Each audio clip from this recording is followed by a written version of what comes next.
બોડેલી નગરપાલિકા દ્વારા શહેરના મુખ્ય બજાર અને જાહેર માર્ગો પરથી ગેરકાયદેસર દબાણો હટાવવાની ઝુંબેશ હાથ ધરવામાં આવી છે.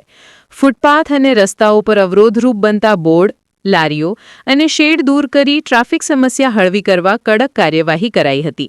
તંત્રની સૂચના છતાં દબાણ ન હટાવનારાઓનો સામાન જપ્ત કરવામાં આવ્યો છે. નાગરિકોએ આ કામગીરીને આવકારી શહેરને કાયમી દબાણમુક્ત રાખવાની માંગ કરી છે. રિપોર્ટર અશોક ઠક્કર, બોડેલી. બોડેલીના પ્રેસ મીડિયા દ્વારા નગરપાલિકા વિસ્તારમાં આજ રોજ થોડુંક ટ્રાફિકને અડચણરૂપ થતા દબાણો માટે એક ડ્રાઈવ કરવામાં આવેલી છે. જે દુકાનદારો પોતાની સરસામાન દુકાન સિવાય જે ફૂટપાથ પર મૂકે છે એને દૂર કરવામાં આવેલા છે. આ ડ્રાઈવ હજુ પણ 2 થી 3 દિવસ સુધી અમે ચલાવવાના છે.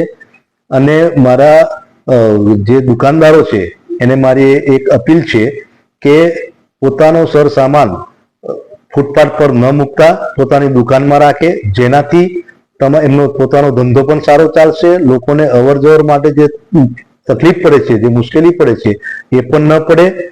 અને બીજું, આજ રોજ શાક માર્કેટની અંદર પણ અમે થોડા દબાણો માટે શાક માર્કેટના વેપારીઓને પણ અમે સૂચનાઓ આપવામાં આવેલી છે. પણ એ લોકોને પણ મારી અપીલ છે કે જ્યાં સુધી એ લોકો માટે જગ્યા